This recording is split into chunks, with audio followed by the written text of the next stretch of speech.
கோவிலை வலம் வருவதன் பின்னால் இருக்கும் ஆழமான அறிவியல் உண்மைகள் என்னவென்று தெரியுமா? கோவிலை மெதுவாக, நடைமுறையாக வலம் வருவது ஒரு குறைந்த தாக்க நடைப்பயிற்சியாக செயல்படுகிறது. இது அதிக வேகமான ஓட்டம் போல அன்றி, மூட்டுகளில் அதிக அழுத்தத்தை ஏற்படுத்தாமல் உடலுக்கு நன்மை பயக்கிறது. சீரான நடைப்பயிற்சி காரணமாக இரத்த ஓட்டம் சீராகிறது. இது இதய தசைகளை வலுப்படுத்த உதவுகிறது மற்றும் ஒட்டுமொத்த இதய ஆரோக்கியத்தை மேம்படுத்துகிறது. மெதுவாக நடப்பது மூட்டுகளுக்கும் தசைகளுக்கும் சீரான அசைவை கொடுக்கிறது. இது முழங்கால் மற்றும் கணுக்கால் போன்ற மூட்டுகளின் வலுவை அதிகரிக்கிறது மற்றும் நெகிழ்வுத்தன்மையை மேம்படுத்த உதவுகிறது. வலம் வரும்போது பலர் தியான நிலையில் அல்லது அமைதியாக ஆழமாக சுவாசிக்கிறார்கள்.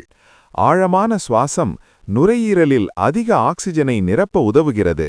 இது நுரையீரலை சுத்தப்படுத்துகிறது மற்றும் உடலில் ஆக்சிஜன் அளவை அதிகரிக்கிறது.